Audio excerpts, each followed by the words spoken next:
fala do paciente, mas ninguém olha para a saúde dos profissionais. Eu incluo eu, você, os outros colegas médicos.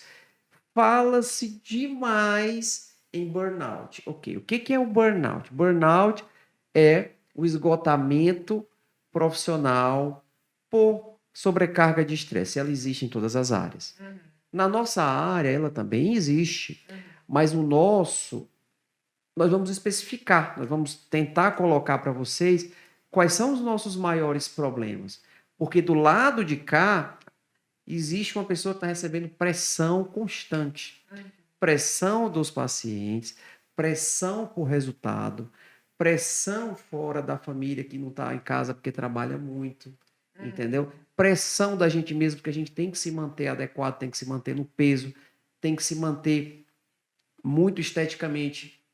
Isso é uma prisão, infelizmente. É uma prisão, Né? faz parte do trabalho, eu entendo. Mas a gente tem que falar, não é verdade? A gente ficar escondendo aqui as coisas. Então, a gente sofre uma pressão que às vezes a gente fala assim: será que essas outras áreas têm a mesma pressão que a gente tem? Porque a cirurgia plástica é uma área onde o paciente ele nos procura esperando o resultado. Mas esse resultado, ele não é igual você fazer o corte num papel, o corpo todo está cortado. Não, nós fazemos uma atividade cirúrgica em cima de um ser vivo, que é o paciente. E até chegar nesse resultado demanda um tempo que é muito longo, que é muito individual. Você mexe com coisas que são, digamos, variáveis. E essas variáveis podem não andar como a gente quer. E eu gosto de ser muito claro com os pacientes que cirurgias complicam. Cirurgias complicam, cirurgias podem complicar. E os pacientes que complicam e são bem resolvidos, eles lidam com essa complicação de uma maneira melhor, mais rápida, mais tranquila. Ninguém quer complicar, ninguém quer um resultado insatisfatório. E eu acho muito interessante a gente passar isso claramente. E às vezes aqui tem uns pacientes que eu explico até para eles. Você acha realmente que a gente vai lá e faz de propósito, que não fique bom de propósito, para a gente ter que fazer de novo? Para você falar mal da gente? Para você ficar zangada com a gente? Claro que não. O que a gente quer é entregar o máximo, fazer o máximo. Porque às vezes a cirurgia plástica é muito associada ao lado financeiro. As pessoas pensam que tudo que a gente faz é por dinheiro. E não é. A não ser. E lógico que vai ter profissional de todo jeito. Mas não é. Não é. Se fosse, a abordagem da gente seria outra. A gente jamais estaria preocupado com psicólogo, jamais estaria preocupado com nutrição. Era, opera e segue a vida, segue o jogo, a gente não quer mais nem saber de você. E não é assim. A gente não trabalha com venda de produto, a gente trabalha com um tratamento, com um serviço que mexe com saúde, correndo riscos. Então, vale a pena correr esse risco por esse valor? Claro que não, só gostando muito do que se faz, só colocando a pele no jogo, como se fala, entendeu? E assim, né, Alexandre, quando tu falou dessa pressão, né, desse outro lado, é interessante que eu estava até na academia, e aí eu entrei no banheiro e tinha uma nutricionista. E aí ela falou assim, gente, é horrível, eu não posso ficar feia, eu não posso ficar gorda, eu tenho que estar toda hora magra. E aí eu fiquei pensando, nossa, como a nossa sociedade é cruel, né? Como a gente desse outro lado sofre. E assim, infelizmente é uma realidade, mas eu também penso que a gente, enquanto profissional, tem que ter um olhar crítico e começar a quebrar também esses estereótipos, porque muitas vezes quando a gente termina incorporando isso de que a gente tem que ter, é mais um fator de estresse, de adoecimento mental para a gente, quanto profissional, quando assume essa postura que tem que alguma coisa.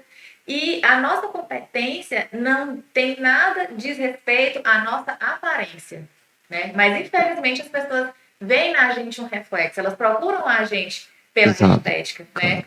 E aí, o que é que eu faço muitas vezes quando o paciente chega com uma fala dessa? Eu coloco e vamos pensar sobre essa tua fala, né? Então, será que eu sou psicóloga? Então, quer dizer então, que eu nunca vou poder ter uma depressão? Eu não posso ter ansiedade? Eu não posso chorar, ter problemas? Então, é muito cruel a gente assumir essa expectativa, né? E o burnout está aí para mostrar, né? Tá aí. E aí é que você fala, por exemplo, é uma ditadura que lógico, ela rende os frutos dela, né? Claro, a rede social ela é o grande fator canalizador, ela nos alavancou, ela nos trouxe até aqui, ela me coloca em contato com o público que eu jamais teria acesso se ela não existisse, mas em contrapartida, ela é cruel. Ela é cruel com as pessoas, aquela pessoa que não está. Eu vejo demais, eu fico olhando. Aquela pessoa que não está com o corpo bonito, ela tenta tirar foto escondendo, entendeu? Se ela for bem resolvida, ok. Mas ela pode ser cancelada, né? Sim. Vem uns comentários cruéis, maldosos, entendeu? Então, assim, criou-se uma ditadura, já se tinha um apreço normal pela beleza, porque a beleza realmente ela te alavanca, ela te coloca na frente nos relacionamentos, isso é uma verdade que não pode ser negligenciada, ela te coloca na frente em algumas oportunidades de trabalho, não se pode negligenciar, isso é a verdade. Mas ela acaba por excluir uma grande massa de pessoas que são muito boas, Sim. muito, digamos, competentes, que ficam de fora. E aí a gente tem que parar para pensar, a gente vai conseguir mudar isso? Não. Mas a gente pode deixar o sinal de alerta. A gente pode alertar. A gente pode trazer isso para a gente. Porque se você vê o que é que nós fazemos hoje, nós trabalhamos com pessoas e as pessoas nos contam a vida delas. E eu escuto isso todo o tempo. Escuto de pessoas que já foram tímidas porque a orelha era de abano.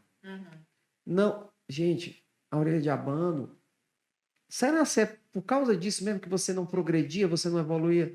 Não, mas aquilo, lógico, que te fazia mal. Mas os outros julgam, né? Esse é o problema, né? E assim, a gente falando da ditadura da beleza, eu lembrei de uma autora chamada Naomi Wolf, né? E a Naomi, ela tem um livro que ela fala exatamente sobre o mito da beleza, né?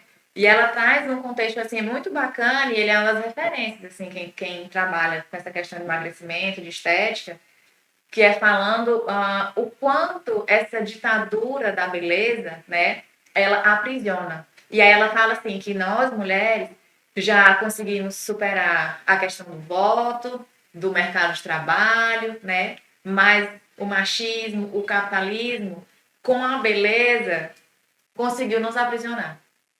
Então, essa questão do nosso corpo, da nossa imagem, da estética, né? E também os homens sofrem um pouco com isso, mas é uma parcela bem menor, se prende a isso. E aí, esse corpo chega primeiro do que o ser.